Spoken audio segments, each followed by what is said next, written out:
Brothers and sisters, take a deep breath. Open your heart. You are never alone. God's presence is always here. Cleanse your mind and receive today's scripture.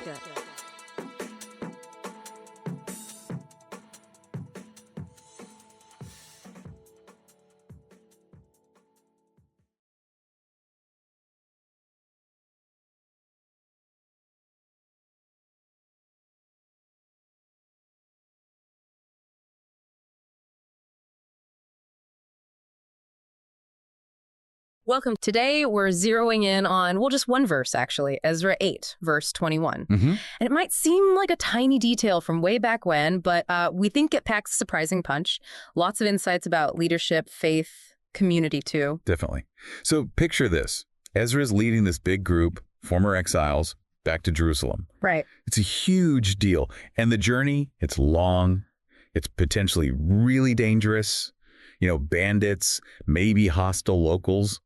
Security is a major, major worry. Yeah, absolutely. So what's really striking is what happens at this spot, the River Ahava. Ezra needs protection, right? The logical thing, the obvious thing is ask the king for soldiers and escort. The sensible option, you'd think. But he doesn't. Instead, he proclaims a fast. Just stops everyone and says, we're going to fast and pray. Yeah.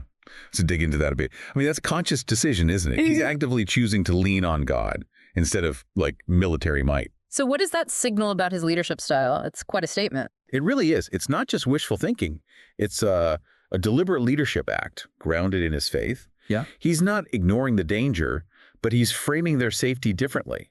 He's essentially saying their true security lies elsewhere. And perhaps showing vulnerability, admitting they can't do it alone. Exactly. There's a humility there. Yeah.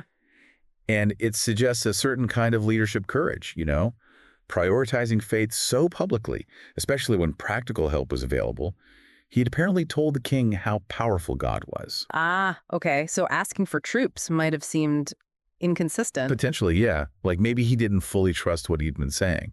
So this fast, it was also an act of integrity in a way. And let's be clear, this fast wasn't just like skipping lunch. No, it was a serious spiritual practice. It was about humbling themselves, seeking God's favor, asking for specific protection for themselves, their children, their possessions, for the whole difficult journey. So it's about focus, clearing away the noise and distraction. Very much so. Fasting, often paired with prayer, was and is a way to intensify focus, to demonstrate seriousness of purpose, and crucially, to acknowledge dependence on divine help. They needed God's guidance and protection. It makes you think about today.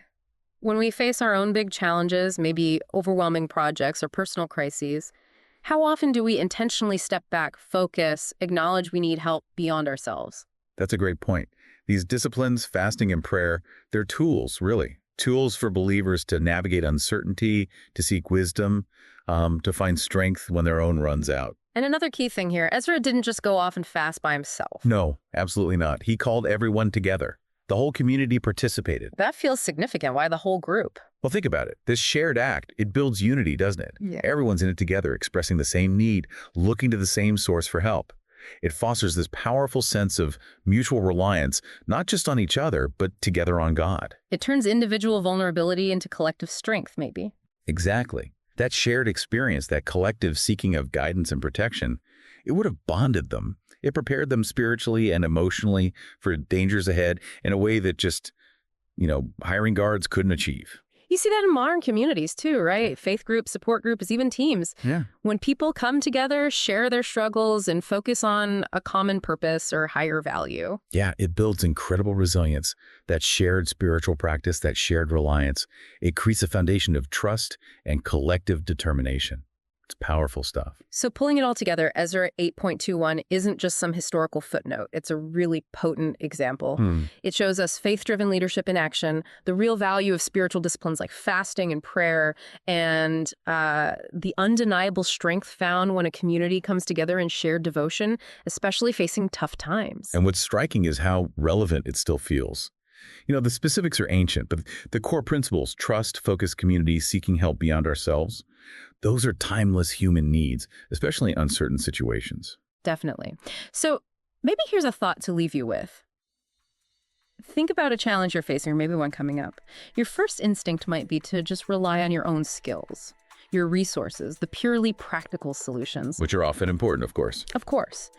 But how might reflecting on Ezra's approach, that choice to pause, humble oneself, seek guidance, and maybe even involve others in that seeking, offer a different, maybe a more complete way forward? Something to think about. Thanks for joining us for this deep dive.